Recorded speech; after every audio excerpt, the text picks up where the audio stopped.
Bismillahirrahmanirrahim. Assalamualaikum warahmatullahi wabarakatuh. Alhamdulillahirabbil alamin wassalatu wassalamu ala Rasulillah sayyidina Muhammadin wa ala alihi wa ashabihi ajmain amma ba'du.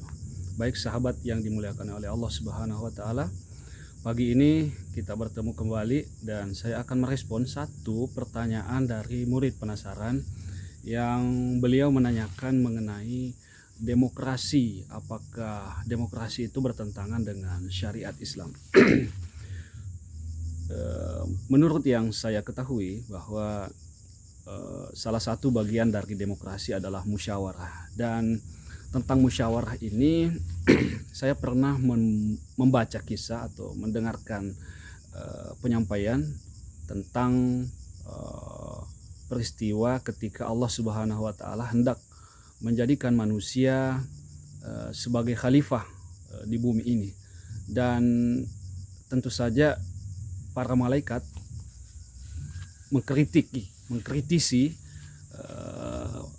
keputusan Allah Subhanahu wa taala untuk menjadikan manusia sebagai khalifah di bumi, dan Allah Subhanahu wa taala sebagai penguasa semesta alam tidak marah dengan masukan dan kritikan para malaikat itu. Justru Allah Subhanahu wa taala berdialog dengan para malaikat yang dialognya itu sangat jelas terekam di dalam Al-Quran surah Al-Baqarah.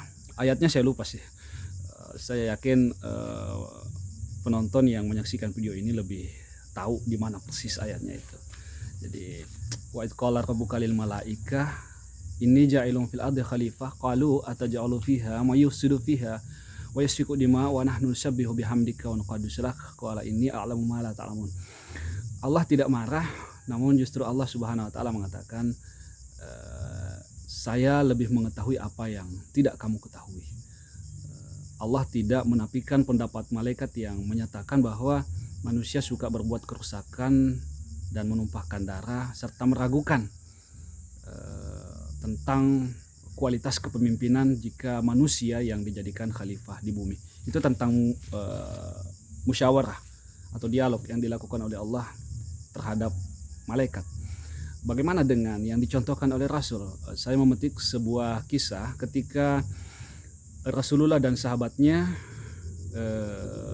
akan menghadapi pertempuran yang besar, dan beliau berdiskusi dengan para sahabat, dan salah seorang sahabat yang bernama Salman Al-Farisi yang belum lama masuk Islam, beliau mu'alaf baru-baru, dan beliau mengajukan saran kalau strategi perang untuk menghalau atau menghadapi musuh yang akan menyerang Madinah kala itu adalah dengan strategi parit atau perang Khandak.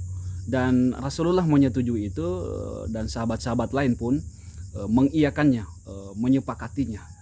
Berarti lagi-lagi terjadi proses musyawarah dan bagian dari berdemokrasi.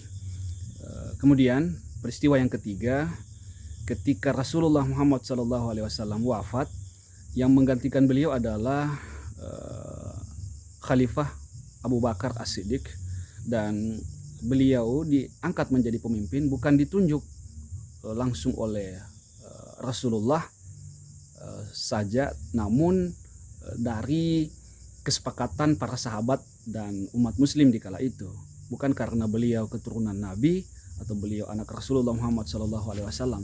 Demikian pula khalifah pengganti Abu Bakar, yaitu Sayyidina Umar bin Khattab radhiyallahu anhu.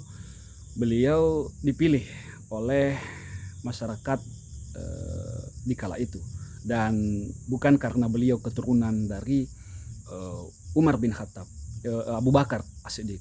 Demikian pula penggantinya yaitu Utsman bin Affan, demikian pula penggantinya yaitu Khalifah Ali bin Abi Thalib karamallahu wajhah. Barulah kemudian setelah kepemimpinan Khulafaur Rasyidin ini berakhir, barulah muncul kelompok-kelompok yang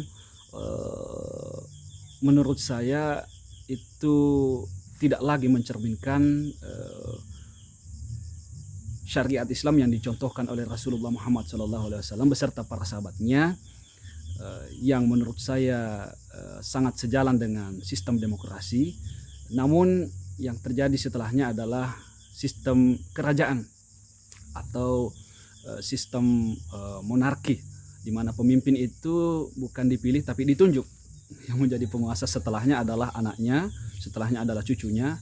Pendek kata, tidak ada suara lain didengar kecuali suara penguasa. Tentu saja menurut saya ini tidak lagi sejalan dengan yang dicontohkan oleh Rasulullah Muhammad SAW beserta sahabatnya. Dan sebagai kesimpulannya menurut saya bahwa justru demokrasi itu tidak seharusnya dibenturkan dengan syariat Islam atau yang biasa disebut oleh sahabat-sahabat sebagai khilafah.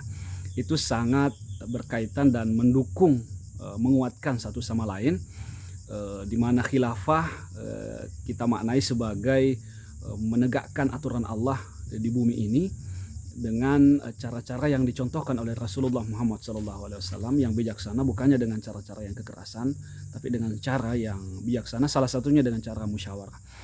Mohon maaf, itu pendapat saya. Mohon masukannya, mohon kritikannya. Terima kasih. Assalamualaikum warahmatullahi wabarakatuh.